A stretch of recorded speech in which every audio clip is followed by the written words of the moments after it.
இந்த சமூகத்திற்கு நடக்கக்கூடிய அநீதி என்பது எனக்கு நடக்கக்கூடிய அநீதி. அந்த ஒவ்வொரு அநீதியிலும் ஒவ்வொரு முஸ்லிமும் என்ன செய்யணும், களமாட வேண்டும் என்பது மார்க்கத்தினுடைய கட்டாயம்.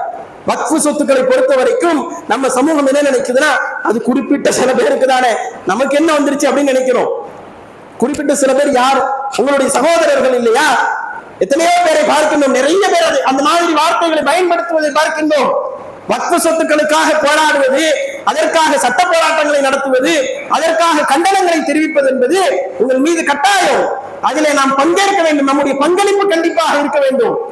அந்த மாதிரியான அந்த நிகழ்வுகளை எல்லாம் பார்க்கும் பொழுது இவன் யாருக்கோ நடக்கிற மாதிரி நினைக்கிறான். நம்மள்ட்ட வக்ஃபு சொத்தே கிடையாது, நம்ம யார்த்தையும் வக்ஃபு சொத்து வாங்கியிருப்போம், அதுல வாழ கூட விட்டுருக்க மாட்டான், விரட்டி விட்டாலே நாம எதுக்கு அதுல போராடணும், அவன் நல்லா அடி படட்டும் அப்படின்னு நினைக்கிறோம். அவன் படக்கூடிய ஒவ்வொரு அடியும் நம்முடைய சந்ததிகள் மீது விழக்கூடிய அடி. இந்த வக்ஃபு சொத்து என்பது அல்லாஹ்வுடைய சொத்து. இந்த சொத்துக்களுக்காக வேண்டி போராடக்கூடிய அந்த போராட்ட களங்களிலே நாமும் ஒருவராக பங்கேற்க வேண்டும். அதிலே நம்முடைய பங்களிப்பு மிக முக்கியமானதாக இருக்க வேண்டும்.